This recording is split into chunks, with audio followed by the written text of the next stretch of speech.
В эфире телеканала «Итоги дня», в студии Дарья Короленкова. Здравствуйте. В начале выпуска об основных темах. В Мирном продолжается рост мошенничества. Ущерб с начала года уже составил 6 миллионов рублей. Алкомаркет у Бати закрывается, что повлияло на решение владельца скандальной наливайки. ОРВИ на подъеме в Якутии за прошедшую неделю. Зарегистрировали более 6 тысяч случаев ОРВИ, что выше показателей предыдущей недели на 7%. В Алданской поликлинике прошел День открытых дверей, посвященный борьбе с раком. Путешествие во времени. Якутия сохраняет память о ветеранах Великой Отечественной, участвуя в проекте «Книга памяти сел и муниципальных образований». Якутия заняла второе место в России по добыче угля, обогнав ряд регионов-лидеров. Этот исторический результат достигнут во многом благодаря работе компании «Элькауголь», итоги и планы которой глава республики Айсан Николаев рассмотрел во время рабочей поездки в Нерюнгринский район. Глава региона подчеркнул, что компания уделяет большое внимание развитию транспортной и социальной инфраструктуры, создавая комфортные условия для жизни и работы сотрудников. В планах на 2025 год строительство 4 новых общежитий, учебного центра, а также сетей водоснабжения и электроснабжения. Кроме того, «Элькауголь» намерена увеличить добычу угля до 32 миллионов тонн в этом году и в дальнейшем выйти на уровень 45 миллионов тонн.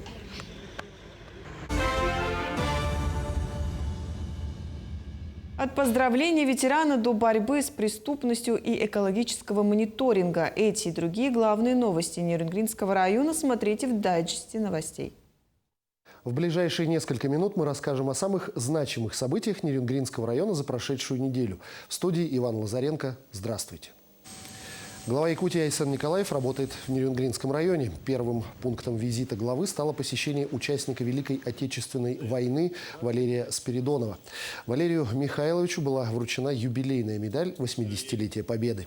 Продолжился рабочий визит главы с совещанием о ходе реализации мастер-плана Нерюнгринской городской агломерации. Приоритетные территории развития города на 2025 год – это реконструкция 7 блоков Нерюнгринской центральной районной больницы, комплексная застройка квартала «Р», благоустройство парка культуры и капитальный ремонт школы номер 1 города Нерюнгри. Решение, утвержденное нашим президентом, согласно данному плану, мы должны реализовать 19 мероприятий, которые включают в себя 43 объекта. Стоимость общая на сегодняшний день в целом прошлого года составляет 113,5 миллиардов рублей. В том числе федеральный бюджет 53, республиканские 6 миллиардов, и бюджетные источники 54,5 миллиардов. До 30 года стоит задача привлечь почти 50 миллиардов федеральных средств, почти 5 миллиардов республиканских. Необходимо усилить работу по привлечению федеральных средств, внебюджетных средств, использовать весь комплекс мер, которые сегодня нам доступны. В торжественной обстановке в Большом зале районной администрации состоялось вручение главного документа – паспорта юным жителям Нерюнгринского района, достигшим 14-летия. Мероприятие было приурочено ко Дню воинской славы и прошло в рамках всероссийской акции «Мы – граждане России». И очень символично, что в такой важный для юных нерюнгринцев день свой паспорт они получили из рук героев, земляков нерюнгринцев, участников специальной военной операции. Сегодня прошло замечательное, очень важное мероприятие для наших ребят. Это большой шаг в их жизни, получение первого документа. Ребята должны понимать и гордиться, что они граждане великой страны. Я желаю успехов им в жизненном пути, реализацию всех планов и всего, что они задумали. Прокуратурой города Нерюнгри поддержано государственное обвинение по уголовному делу в отношении 14 местных жителей. Установлено, что подсудимые, действуя организованной группой, длительное время на территории Нерюнгринского района совершали преступные действия, связанные с вовлечением и организацией занятий проституцией. Кроме различных сроков наказания, с обвиняемых в доход государства обращено более 13 миллионов рублей, 2 автомобиля, гостиница в городе Нерюнгри и квартира в Благовещенске, приобретенная на денежные средства, полученные преступным путем. Суд с учетом мнения государственного обвинителя приговорил организатора к 5 годам 6 месяцам лишения свободы со штрафом 1 миллион рублей. Ее помощнику назначено наказание в виде 5 лет и 4 месяцев лишения свободы с отбыванием ими наказания в колонии общего режима. Третье лицо осуждено к 2 годам 6 месяцам лишения свободы в колонии строгого режима. 3 подсудимых осуждены к условной мере наказания и 8 лиц к штрафам в суммах от 100 до 150 тысяч рублей. Нерюнгринский комитет государственного экологического надзора совместно с Восточно-Сибирским управлением Росрыболовства с привлечением общественности Нерюнгринского района провели выездную проверку на реке Чульман после появления в социальных сетях видеозаписи о загрязнении воды около автомобильного моста, вызвавшей большой общественный резонанс. Предварительно установлено, что загрязнение носит локальный характер и угрозы массового загрязнения реки нет. В настоящее время взятые пробы воды отправлены на экспертизу. Ситуация находится под постоянным контролем экологов. На этом у меня все. Мы продолжаем следить за развитием событий, и о самых значимых из них мы продолжим рассказывать на канале «Якутия-24». В этом году в Якутии планируется капитальный ремонт 230 многоквартирных домов в 17 районах республики. Программа капитального ремонта сфокусирована на реализации мастер-планов развития городов Дальнего Востока. Больше всего домов отремонтируют в Якутске, а также в Нерюнгринском и Хангаласском районах. В других районах запланирован ремонт от 1 до 14 домов. Для сравнения, в прошлом году в республике капитально отремонтировали 254 многоквартирных дома, выполнив работы по 375 конструктивам, включая ремонт фасадов, кровли, систем электроснабжения, теплоснабжения, водоснабжения и газоснабжения, а также замену лифтов. За прошлый год мирнинцы перевели мошенникам более 50 миллионов рублей. Ситуация в районе не меняется, а общий ущерб с начала этого года уже составил порядка 6 миллионов. Подробнее смотрите в материале далее. Житель алмазной столицы, вложив деньги в сомнительное предложение об инвестировании, потерял свыше 1,5 миллиона рублей. Средства при этом были кредитные. Началось все как обычно. Ему попалась ссылка заработать легкие деньги. Следуя инструкциям, мужчина несколько дней переводил деньги на указанные счета, а в ответ получал обещание высокой прибыли и возможность вот-вот забрать деньги. Он мне потом позвонил и предложил поучаствовать в этих самых инвестициях, тем самым типа заработать. Вот. Сначала положил маленькую сумму, 10 тысяч, как бы это начально, а затем вследствие их увещеваний этих сумма увеличилась, но и в итоге взял кредит больше миллиона. По данному факту следователи возбудили уголовное дело. Правоохранители ежедневно призывают мирнинцев быть осторожными при общении с незнакомыми людьми. Но тем не менее жители все равно попадаются на уловки злоумышленников. Наиболее подвержены действиям мошенников в населении это, конечно же, возрастные люди, пенсионеры, у которых информационная безопасность, конечно же, хромает. Основные схемы совершения мошенничества – это звонки от сотрудников, якобы сотрудников правоохранительных органов, работников банка и инвестиции, которые гарантируют пассивный доход. Интересно, что большинство пострадавших утверждают, что были знакомы с методами мошенников и не думали, что с ними это может произойти. Однако в мошеннических схемах собеседник бывает настолько убедителен, что люди верят незнакомцам. Только с начала этого года мирнинцы перевели мошенникам уже более 6 миллионов рублей. Анна Васильева, Мирный. В столице республики остановит свою деятельность точка продажи алкогольной продукции у Патина Можайского. Такое решение принял собственник наливайки, в том числе потому, что вблизи находятся 2 школы. Подробнее в сюжете Даяны Федоровой. С 15 февраля этого года алкоточка официально прекратит продавать алкоголь. Теперь вместо этого будет общепит. По словам владельца, действующие сотрудники продолжат работать. Собственник помещения на Можайского вела свою деятельность арендатором у Бати с 2021 года. Я его тоже понимаю, что вложили деньги, хочется работать до конца, как бы окончательного срока договора аренды. Но после длительных и долгих переговоров мы с ним пришли к выводу, что мы должны закрыть. алкомаркет ради безопасности наших детей. Хочу, чтобы наши предприниматели, наши руководители предприятий тоже вот взяли пример с меня и просто уважали законы. По закону расстояние от наливайки до соцучреждений должно быть не менее 300 метров. Также в ночное время не должно быть громкого шума и должна быть убрана территория. В противном случае будет наложен существенный штраф. Количество объектов, которые торгуют алкоголем в Якутске, становится все меньше. За прошлый год сократилось с 305 до 267. Всего же в отношении лжекафе и наливаек от якутян поступило 251 жалоба о нарушениях. Отдел по исполнению административного законодательства при административной комиссии городского округа работает для системного осуществления комплекса мероприятий в сфере благоустройства, направленных на повышение уровня благоустройства территории городского округа город Якутск. Мониторинг соблюдения правил благоустройства территории городского округа осуществляется посредством проведения обходов, объездов, мониторинга СМИ и социальных сетей, а также автоматического видеонаблюдения территории городского округа город Якутск. По итогам рассмотрения дел 142 алкоточкам назначено наказание в виде штрафа. Общая сумма составила порядка 23 миллионов рублей. Административная комиссия продолжает работу по мониторингу соблюдения правил благоустройства в Якутске. Даяна Федорова, Станислав Потапов, Якутск. За прошедшую неделю в Якутии зарегистрировали более 6 тысяч случаев ОРВИ, что выше показатели предыдущей недели на 7%.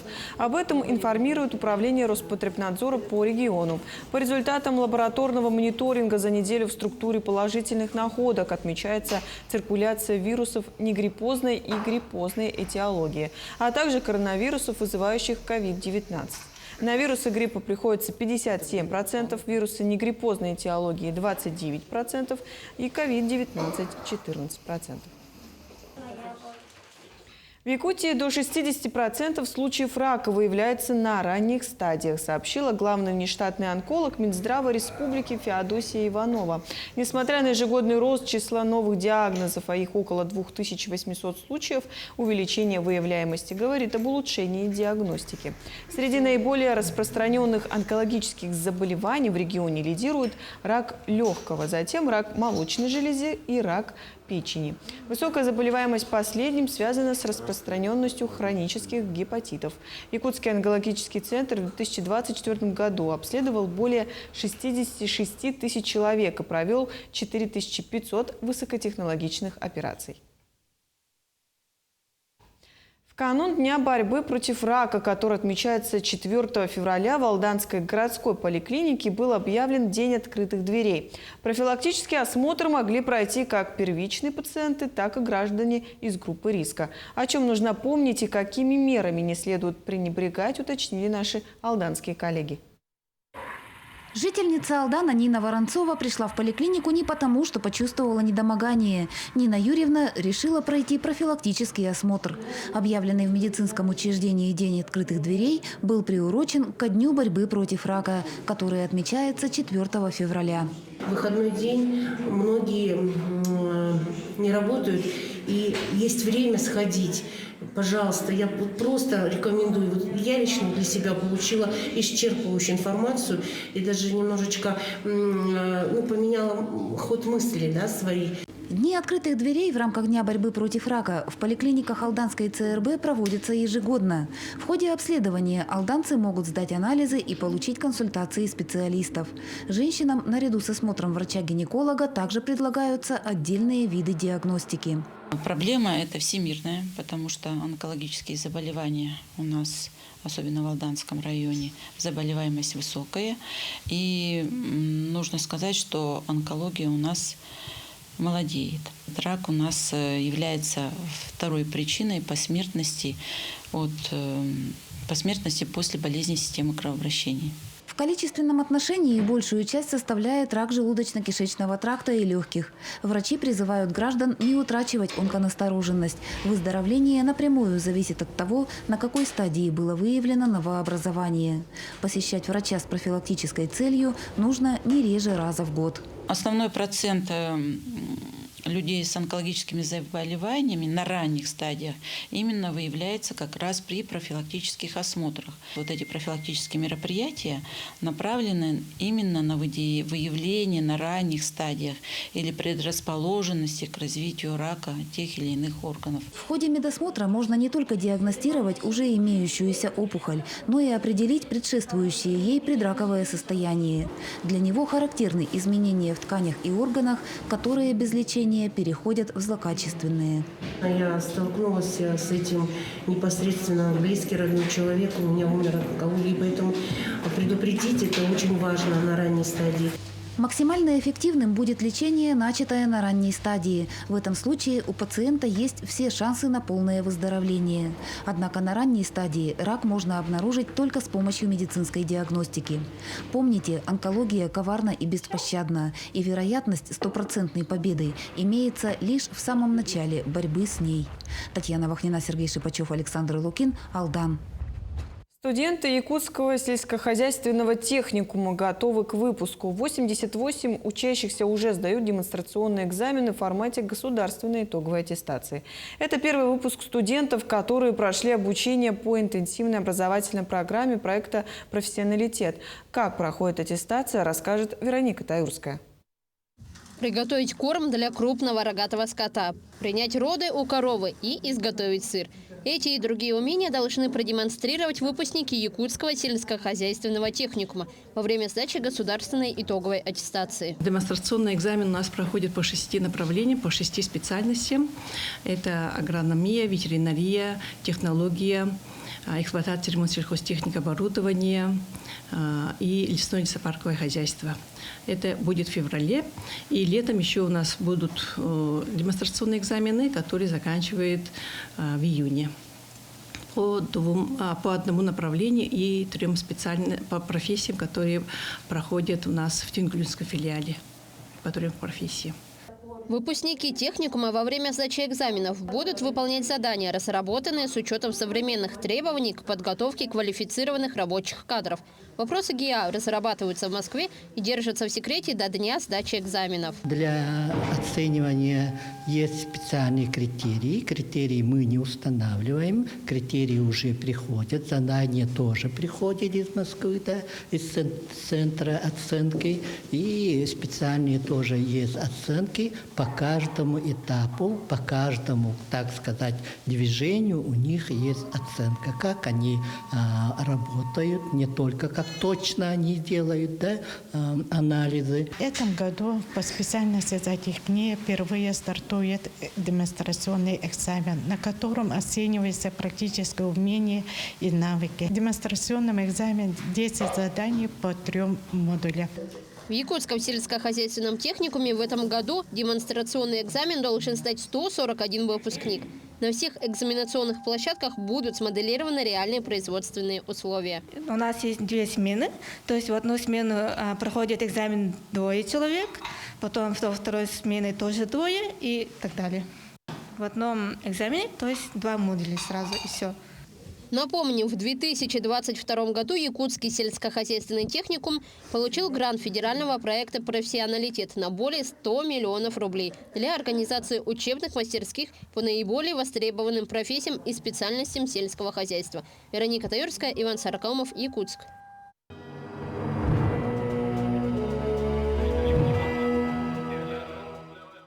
2025 год объявлен годом исторической памяти в сфере культуры Якутии. Над реализацией каких проектов уже работают учреждения культуры республики, смотрите в материале Эржены Гармаевой.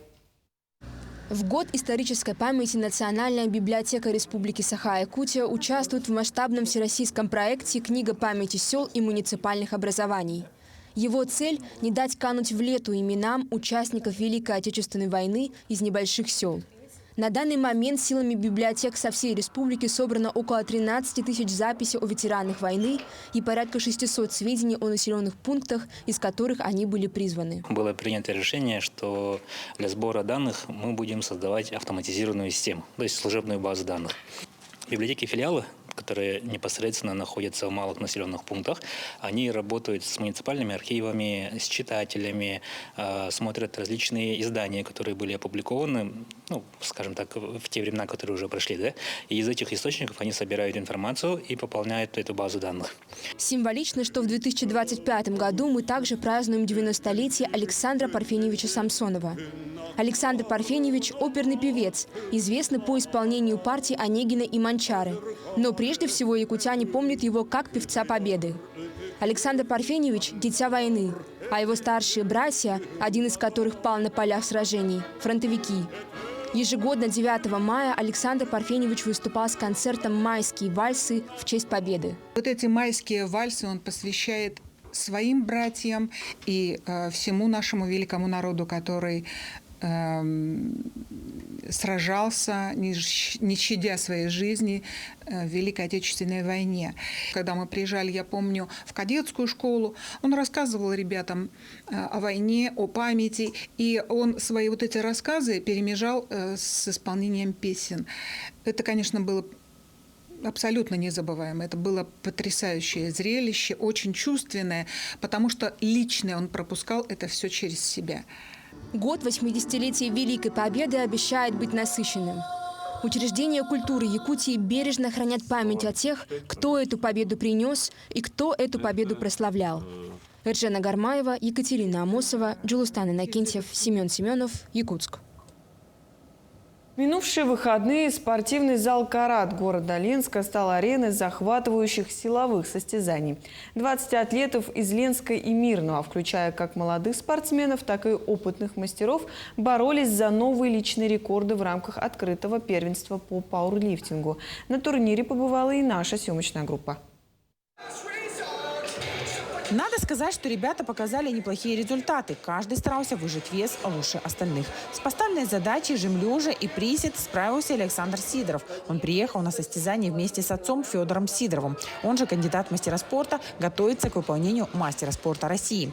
Надо отметить, что и в сегодняшнем турнире силач стал первым в абсолютке. Парень идет по стопам отца. Поставил для себя новый рекорд. На присед 130, на жим 65, а на тягу 140. Соперники сильные. Думаю, у них получится. Николай Антипин первый раз вышел на помост. Тренируется у Алексея Островского с октября прошлого года. Веса парень берет уже приличные. Хочу собрать первый разряд на этих соревнованиях. Это 480 килограмм. Присед сделал на соревнованиях 172, пожал 112,5. Сейчас буду 115 жать. И тяга 210-215. Надо сказать, что все силачи, тренером которых является Алексей Островский, в этом турнире были на высоте. Каждый справился с поставленной задачей. Все подходы выполнили, рекорды личные поставили. Заслуживают высоких наград, добавляет тренер, он же главный судья. Мы награждаем абсолютных чемпионов соревнования и абсолютных по юношам, то есть до 18 лет, чтобы они были конкурентоспособны, потому что они выступают на районе, на уровне, не на уровне, а с теми же спортсменами, с мужиками, которые выступают уже на республике, имеют звание кандидат в мастера спорта и выше.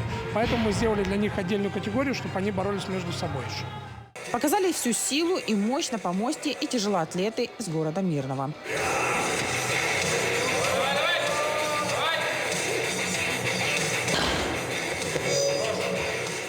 В ходе борьбы были определены лучшие. Абсолютный зачет у Федора Сидорова. Сумма баллов за 3 упражнения 692. Среди юношей у Николая Антипина сумма 505.